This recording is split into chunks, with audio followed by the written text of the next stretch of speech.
Quero compartilhar essa palavra sobre a vida de um homem, um herói da fé, de Hebreus 11, e o nome dele não é muito conhecido, talvez você que está aqui nunca tenha ouvido falar nesse homem, mas ele nos ensina grandes coisas. O nome dele é Jefité, um juiz, e na história bíblica consta lá no capítulo 11 do livro de Juízes.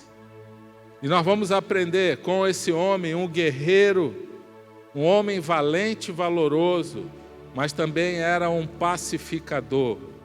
E ele tinha algumas marcas na vida dele, e uma das marcas na vida dele, que levou ele inclusive a ser rejeitado, é que ele era filho de uma prostituta.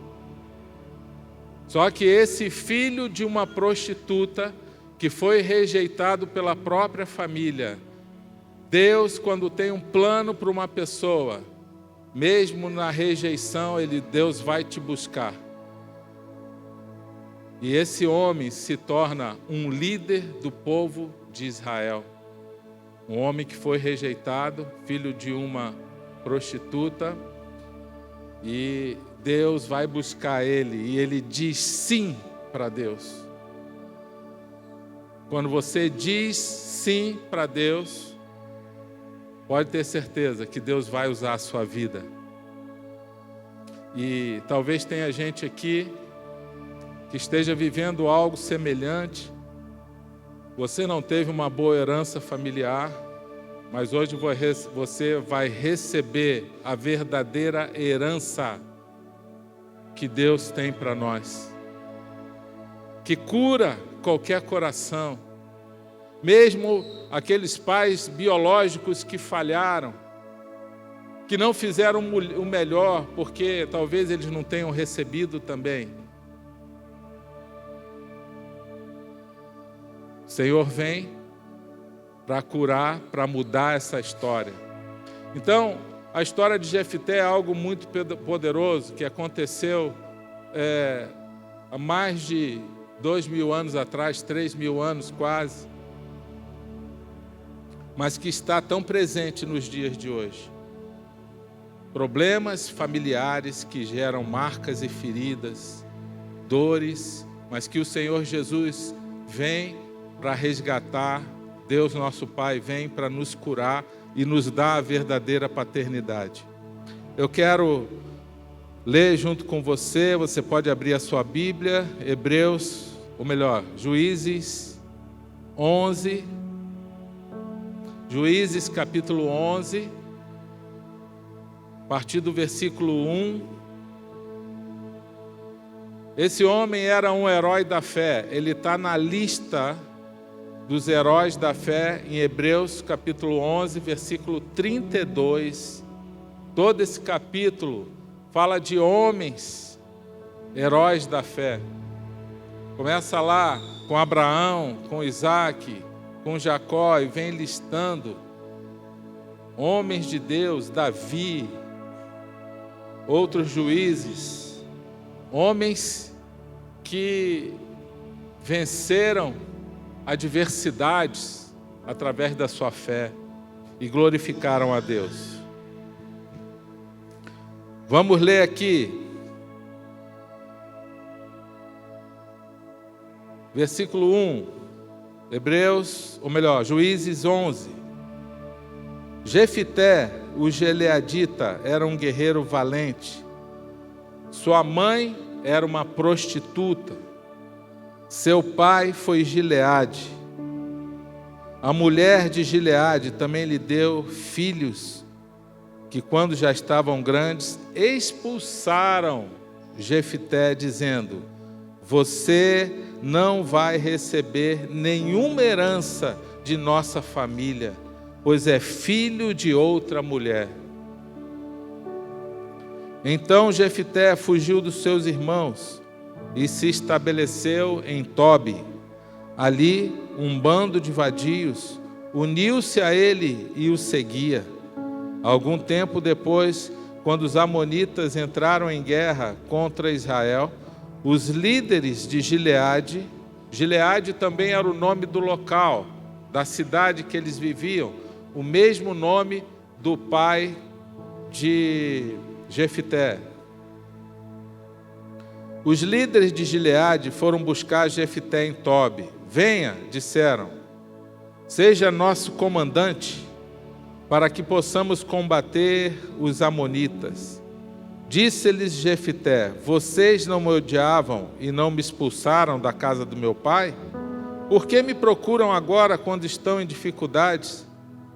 Apesar disso, agora estamos apelando para você, responderam os líderes de Gileade. Venha combater conosco os amonitas, e você será o chefe de todos que vivem em Gileade. Jefté respondeu: se vocês me levarem de volta para combater os amonitas, e o Senhor os entregar a mim, serei o chefe de vocês? Os líderes de Gileade responderam: o Senhor é nossa testemunha, faremos conforme você diz.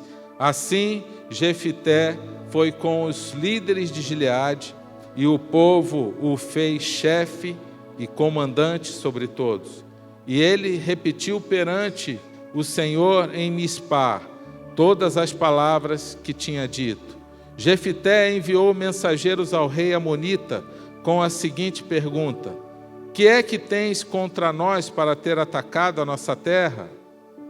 Entretanto, agora no 28, o rei de Amon não deu atenção à mensagem de Jefté. Então o Espírito do Senhor se apossou de Jefté, e daí avançou contra os amonitas. E Jefté fez este voto ao Senhor: se entregareis os amonitas nas minhas mãos, aquele que vier saindo da porta da minha casa ao meu encontro, quando eu retornar da vitória sobre os amonitas, será do Senhor, e eu o oferecerei em holocausto. Então Jefté foi combater os amonitas, e o Senhor os entregou nas suas mãos. Jefté liderou Israel durante 6 anos. Então nós temos aqui um grande problema que esse homem viveu. Ele foi expulso de casa, porque os outros irmãos já estavam pensando na herança, e ele era filho de outra mãe. Essa mãe era uma prostituta, e esses irmãos então rejeitam esse outro irmão por parte de pai, que era considerado um homem valente, um guerreiro valente e valoroso. E agora ele então vai para uma cidade chamada Tobi, e lá alguns homens considerados vadios, homens desempregados, marginais, se juntam com ele, e ele começa a liderar esses homens. De repente, os amonitas resolvem atacar Israel, que eu acho que inclusive foi Deus que mandou, porque Deus fez isso em várias situações. No tempo dos juízes, o povo vivia altos e baixos. Ora o povo estava firme com Deus, ora o povo estava lá embaixo e não queria nada com Deus. Cada um fazia o que dava na sua cabeça, diz o texto. Em várias situações é repetido isso. O mundo, naquele tempo, aquelas pessoas, o povo de Israel vivia no mundo como se tivesse cada um escolhendo o seu próprio caminho, fazendo o que dá na sua cabeça. E Deus então, ele intervia no curso da história. Ele mandava povos estrangeiros invadir Israel, aí o povo se convertia, se humilhava, o povo clamava a Deus, aí Deus levantava um juiz para conduzir o povo. E era assim, esse ciclo de altos e baixos. Só que tem gente que vive assim também. Tem gente que parece que precisa de problema para buscar a Deus. Tem gente que só ora quando está com problema, tem gente que só jejua quando está com problema, tem gente que só busca a Deus quando está com problema. Aí Deus deve pensar assim: poxa, essa pessoa gosta de problema, então vou mandar uns problemas para ela não se afastar de mim. Espero que não seja você. Mas o povo de Israel era assim. Agora os amonitas vão atacar Israel. Aí os líderes daquela cidade, Gileade, inclusive o pai, que se chamava Gileade também, era parte disso. Homem omisso, deixou o filho dele ser rejeitado, não fez nada. Você não vê nenhuma menção de que Gileade, ele se opõe, que ele defende o filho humilhado, rejeitado. Um homem omisso, que deixa o mal acontecer na sua casa e não faz nada, não intervém, não interrompe aquele processo de rejeição. Mas Deus estava vendo tudo aquilo ali. E quando os amonitas estão na iminência de atacar Israel, eles lembram que eles rejeitaram um guerreiro valente. E eles vão lá buscar o guerreiro valente. Meu irmão, olha, toda vez que você for rejeitado, humilhado, esquecido, eu quero dizer para você uma coisa: Deus não esquece dos seus filhos. Amém? Deus não esquece de você. Pode até uma mãe esquecer do filho que amamenta, diz a Bíblia, mas o nosso Pai não esquece de você. Quando Deus tem um plano para você, podem te rejeitar, te humilhar, te expulsar, mas Deus vai atrás de você. Foram lá atrás de Jefté e fizeram uma proposta para ele, aquela proposta do desespero. Olha, se você liderar o nosso povo contra os amonitas, você vai passar a ser o chefe geral. De repente, aquele homem humilhado, que foi humilhado, rejeitado, estava lá com os vadios, marginais e bandidos. Agora ele recebe uma proposta que, se ele liderar o povo e vencer os amonitas, ele vai passar a governar todo o povo. É Deus que faz isso.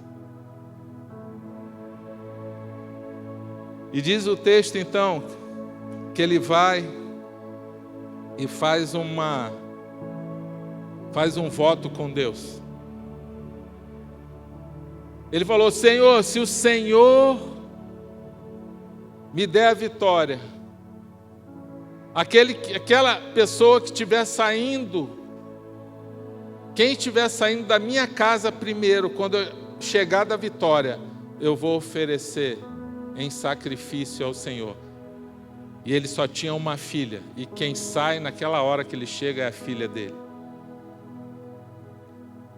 E diz o texto que ele fez isso. Alguns dizem que ele ofereceu em sacrifício, mas na verdade não é isso.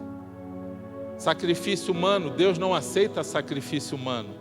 Está lá em Levítico, capítulo 18, Deus falando que nosso Deus não aceita sacrifício humano. O que ele estava falando ali, você lê no texto que era uma entrega para servir a Deus. E ela fala, inclusive, a filha da virgindade, de não se casar, né? Mas enfim, é a história fantástica de um homem que sai do nada. Um homem que era um filho fora do casamento, fruto de uma imoralidade, viveu a omissão do seu pai, tinha um problema de paternidade, rejeição da família, dos irmãos, passou por uma grande humilhação. Então eu quero trazer para você algo que a gente aprende aqui. Primeiro, quero dizer para você, meu irmão, que você não depende da sua herança familiar. Amém? Você não pode ser refém daquilo que você viveu, da sua história familiar. Já vi casos de pessoas justificando as suas falhas, as suas fraquezas, as suas frustrações, as suas decepções, culpando os seus pais. Mesmo que um pai biológico falhe, Deus, ele entra na nossa vida para mudar a história de qualquer um. Ele diz que ele vem para mudar, ele vem trazer nova vida. E quem está em Cristo é nova criatura. As coisas velhas se passaram, eis que tudo se fez novo. Ele vem para fazer algo novo. Então, o que você viveu na sua história familiar não define o que você vai ser. As condições dos seus pais não determinam a sua vida nem a sua identidade. Então você precisa ter essa certeza. Existem pecados dos pais que refletem na vida dos filhos? Sim, claro. Vai ter consequência. Mas aquele que está em Cristo é nova criatura. O Senhor vem para nos libertar de toda maldição. Existe uma herança maligna? Sim. Existe maldição hereditária? Sim, para quem não tem Cristo. Jesus vem quebrar toda maldição. Jesus vem, está lá em Gálatas 3:13. Vou ler para vocês aqui. Cristo nos redimiu da maldição da lei quando se tornou maldição em nosso lugar, pois está escrito: maldito todo aquele que for pendurado no madeiro. Jesus se tornou maldito em nosso lugar. Ele se tornou maldição. Ele pagou o preço. Ah, pastor, mas lá em Êxodo 20, Deus não fala que Ele castiga os pecados dos seus pais até a 3ª e 4ª geração, daqueles que o desprezam? Sim, é verdade. Está lá atrás na lei de Moisés. Mas Ele diz também que Ele trata com bondade até 1000 gerações daqueles que obedecem à palavra dEle.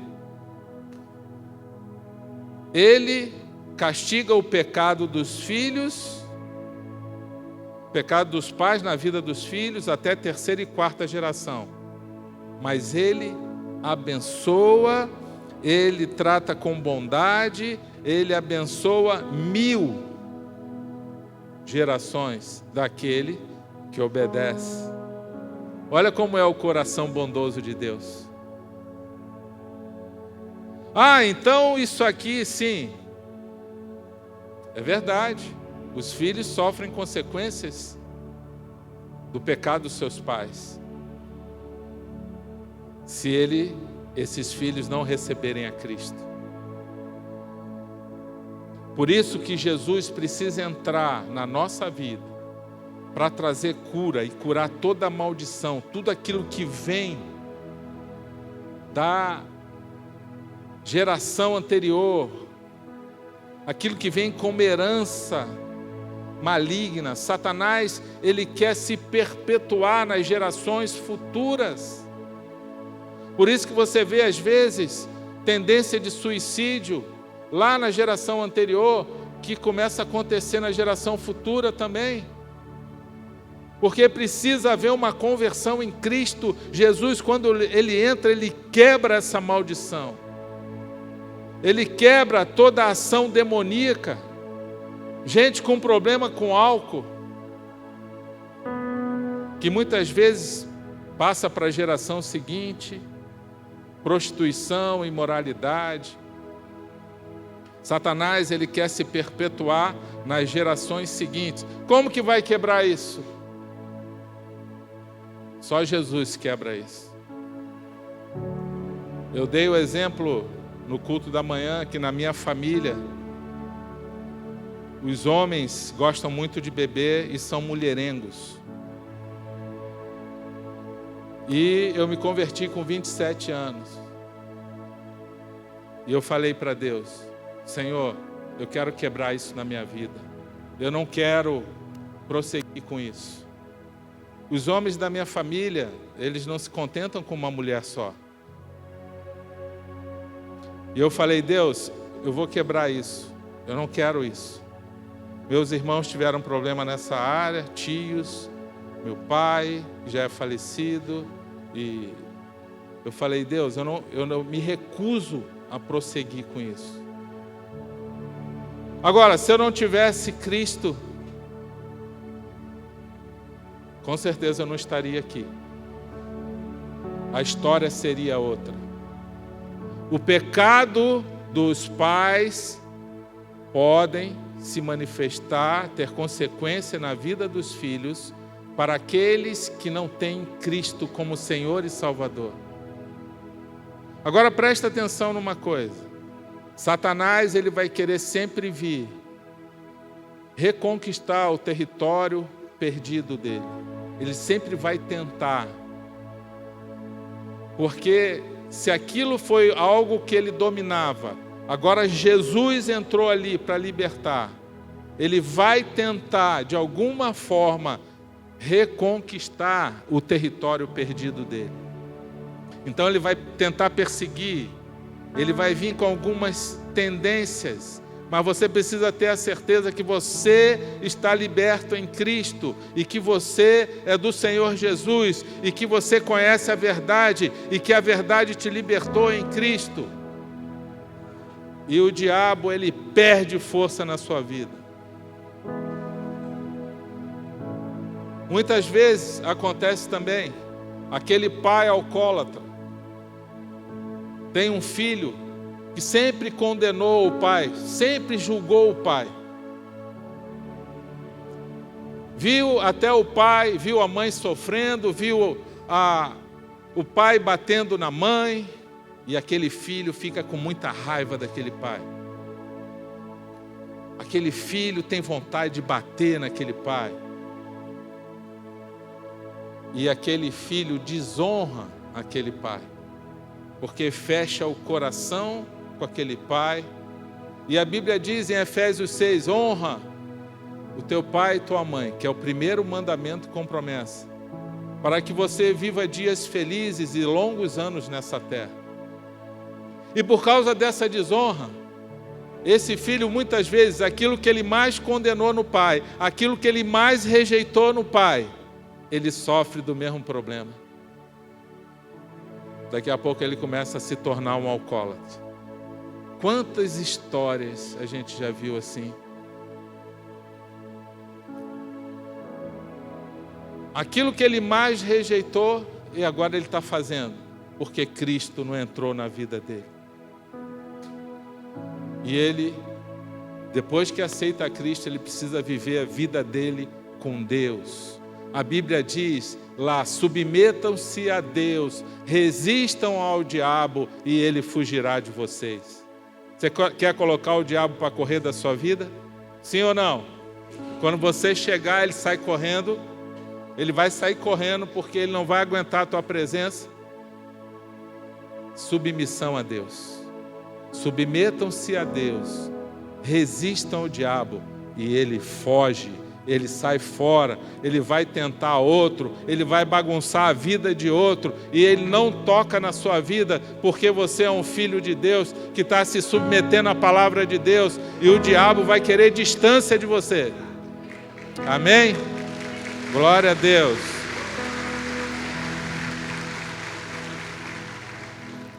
Você não depende da sua herança familiar.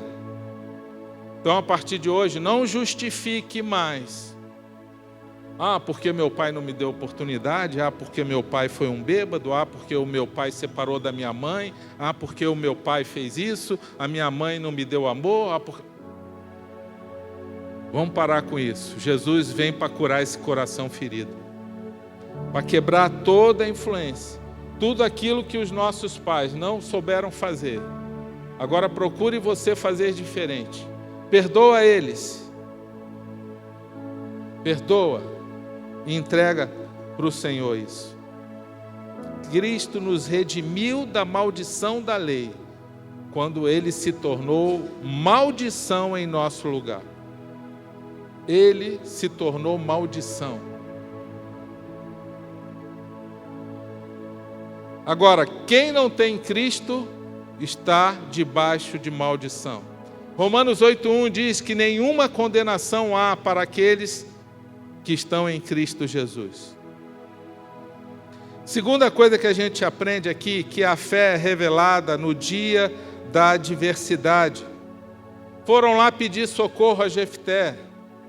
Talvez se fosse um de nós lá, você foi expulso da casa, expulso da cidade, rejeitado por todo mundo, porque era filho de uma prostituta, e os irmãos não queriam dividir a herança com você.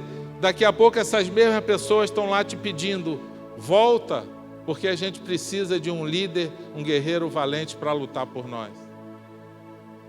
Talvez se fosse um de nós, falasse assim, se vira vocês lá agora. Dá um jeito de vocês. Aliás, eu vou lutar com os amonitas, do lado dos amonitas, contra vocês. Não dá vontade de fazer isso? Mas ele não. Foi na hora que ele demonstrou que ele é filho de Deus, que ele se posiciona. E ele vai lá lutar por aqueles que rejeitaram ele. Isso faz a diferença. É quando a Bíblia fala em Romanos 12 que a gente tem que combater o mal com o bem. Só tem um jeito de vencer o mal: fazendo o bem. Você só consegue vencer o mal que fizeram contra você quando você responde a essa injustiça, a essa humilhação, quando você responde com atitudes de bondade, de honra, fazendo a vontade de Deus. Aí Deus compra essa briga por você. Ele aceitou o desafio e teve coragem para ir lá liderar e combater o inimigo. Ele acreditava em Deus, ele era um homem temente a Deus. 1 João 5,4 diz, e esta é a vitória que vence o mundo, a nossa fé. É uma dependência de Deus. Dependência completa de Deus para ir lutar e combater aquele inimigo. Terceiro, ele conhecia as Escrituras. Quando o rei dos Amonitas ameaça Israel, quando você lê a história no capítulo 11, ali no início do capítulo 12 do livro de Juízes, a acusação do rei amonita era que quando Israel saiu do Egito, invadiu a terra deles e se apropriou indevidamente de algumas terras dos amonitas. E esse rei estava querendo recuperar essas terras. Mas olha que interessante, aquele homem, filho de uma prostituta, que estava lá agora com aquele bando de vadios, ele conhecia as Escrituras, ele dá uma aula de história para o rei amonita, ele manda uma mensagem contando toda a história verdadeira, como aconteceu. E ele diz, olha, através de uma mensagem que ele envia para o rei, ele diz, o povo de Deus não tomou posse de nenhuma terra dos amonitas. Quando o povo de Israel saiu do Egito, o povo de Israel pediu permissão para passar nas terras dos amonitas, mas não foi dada permissão. Então, o povo de Israel desviou pelo lado leste e prosseguiu, caminhou muito mais, teve que andar dobrado, teve que andar muito mais por causa dos amonitas que não permitiram. E quando o povo de Israel estava chegando perto da terra dos amorreus, os amorreus souberam, foram lá e atacaram o povo de Israel, e aí o povo de Israel lutou bravamente, e aí sim, a terra dos amorreus, o povo de Israel conquistou. Tudo isso ele escrevendo por mensagem e enviando para o rei amonita. Olha, isso me chamou tanta atenção. O filho de uma prostituta conhecia a história. Sabe por quê? Porque alguém ensinou para ele. Ele conhecia a história, ele conhecia a verdade, porque ele estudou. E ele então manda essa mensagem, mas diz a história lá no texto que o rei amonita não quis nem saber dessa verdade, atacou Israel, e o povo de Israel, liderado por Jefité, vence essa guerra contra os amonitas. Meu irmão, é uma história assim muito poderosa, que tem tanto ensino aqui. A Bíblia diz que o Espírito Santo entrou nele de uma tal maneira que ele recebeu uma unção de liderança, de ousadia, e ele consegue vencer essa guerra. E ele faz um voto a Deus. Sobre esse voto que eu já falei: Senhor, eu faço um voto a Ti. Quem sair da minha casa primeiro, no dia que eu voltar da guerra, eu vou oferecer em sacrifício. E no dia que ele chega lá, a filha dele sai. E aquilo deixou o coração dele tão apertado, porque era a única filha, virgem, solteira. E essa filha, então, através do voto dele e dela, ela aceita o voto do pai e ela é consagrada a Deus, e ela, então, se torna, não casa, e ela vai servir a Deus somente. E para a gente terminar, um outro princípio: a humilhação precede a promoção. A humilhação, sempre quando Deus... Pode projetar os outros aí? Isso. Toda vez que Deus quer te promover, Ele vai fazer o teste da humilhação. É um teste, é uma prova para ver se a gente está apto a subir o nível com Deus. Só tem algumas bênçãos que Deus quer dar para os filhos dele, que primeiro precisa passar por esse teste, porque Mateus 23:12 diz que Jesus só exalta aqueles que são humildes, aqueles que vão se humilhar. Agora, como é que a gente vai saber se a gente é humilde ou não? Como é que você vai saber se você é humilde ou não? Quando você passar pela prova, você vai passar pelo teste. Você vai ser testado na sua casa, no seu dia a dia, no trabalho, nos seus relacionamentos com pessoas. Deus vai usar até alguém para fazer uma injustiça contra você. Ele só vai ficar observando como você vai reagir. É assim que Deus faz. Eu fiquei olhando a vida desse homem, Jefité. Foi rejeitado, foi humilhado, envergonhado, expulso de casa. Se recusaram a dar herança, a parte da herança dele. Ele não brigou por causa de herança. Já viu gente brigando por causa de herança? É tão triste. É vergonhoso. Aquelas pessoas brigando por algo que muitas vezes ela não fez nada para ganhar. Alguém suou, alguém ralou, trabalhou, deixou para ela de presente e ela está insatisfeita porque o outro recebeu melhor. É muito triste. Mas aquele homem, você não vê nenhuma menção no texto falando que ele saiu indignado, que ele ficou bravo, que ele brigou com o pai, com a madrasta, com os irmãos. Ele foi expulso, ele foi. Mas nessa hora Deus busca. É nessa hora que Deus traz você e te coloca no lugar de honra. Então Deus, Ele vai permitir a injustiça, a humilhação de alguma forma, e você vai lembrar, Deus, pode ser um teste que o Senhor está querendo fazer comigo. Pode ser o teste que vai dar uma guinada na sua vida. E aí você precisa reagir conforme a vontade de Deus. Provérbios 22:4 tem uma grande promessa. A recompensa da humildade e do temor do Senhor será. Ele não está falando assim, talvez seja, pode ser. Ele está falando, será, diga, será. É algo que vai acontecer. A recompensa da humildade e do temor do Senhor é riqueza, diga, riqueza, honra e vida.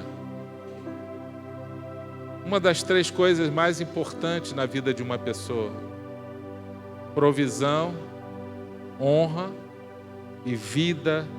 Vida abundante inclui saúde física, emocional, inclui relacionamentos. Essa é a verdadeira prosperidade de Deus na vida de uma pessoa. Mas tem uma condição. A condição é humildade e temor ao Senhor. Humildade é uma capacidade de você se submeter à vontade de Deus. É quando Deus fala assim, olha, vai lá, perdoa aquela ofensa, vai lá, não fica bravo, entrega isso para Deus, entrega isso para mim. E aí você se submete a Deus. É uma capacidade de você obedecer a palavra, lutar contra o pecado, contra aquilo que a nossa carne pede, grita. Essa natureza pecaminosa que está em nós, que Jesus veio e entrou no nosso coração através do seu Espírito, mas a carne continua ali, clamando, gritando e querendo. E a Bíblia fala em Gálatas 5, que é uma luta constante do Espírito contra a carne. Agora, vai vencer quem? A gente alimentar mais. Quanto mais você alimentar o seu espírito com a palavra de Deus, com vida com Deus, com santidade, mais força você vai ter para vencer a carne, a vontade, os desejos carnais que muitas vezes nos levam a pecar e nos afastam de Deus. Jefité tinha tudo para dar errado. Talvez tenha gente aqui que também é um improvável. Eu sou um improvável, tem tantos improváveis aí. Jefité era um improvável, era um cara que ninguém acreditava nele, que fosse capaz de um dia se tornar o grande líder de Israel, que governou Israel durante 6 anos. Então você está aqui também, Deus quer te usar como um improvável. Amém? Pela graça e misericórdia de Deus. Jesus vem para nos resgatar de toda a humilhação, da condenação eterna, da rejeição, da culpa, do medo, da vergonha, de uma má herança familiar. E Ele vem nos dar uma nova herança eterna. Mesmo que os seus pais biológicos tenham falhado, Ele vem nos dar uma nova paternidade espiritual em Cristo, que nos traz cura, uma nova vida e uma nova identidade de filho. Amém? Então, na sua identidade lá, você tem 2 identidades. Você tem a sua identidade biológica, que está escrito lá o nome dos seus pais. Seus pais biológicos. mas nós também temos uma identidade espiritual, que está lá escrito: Filho de Deus. Amém? Você é um filho do Pai eterno em Cristo Jesus. É a sua identidade. Nós fomos adotados por Deus. Romanos 8,15, para a gente terminar. Fique de pé agora, por favor. Nós vamos ler esse versículo. Vamos ler junto? Vamos lá, vamos ler junto. Pois vocês não receberam um espírito que os escravize para novamente temer, mas receberam o Espírito que os adota como filhos, por meio do qual clamamos: Abba, Pai. Amém? Fala para o seu irmão: você é um filho de Deus por adoção. Amém. Pode aplaudir o Senhor que nos resgatou das trevas. Aleluia. Obrigado, Pai. Obrigado, Jesus. Obrigado, Jesus. Toda maldição foi quebrada na cruz. Não há maldição sobre o povo de Deus, porque em Cristo nós somos livres. Ele se tornou maldito em nosso lugar para nos dar uma libertação, uma nova herança, uma herança eterna. Vamos louvar o Senhor. Vamos louvar.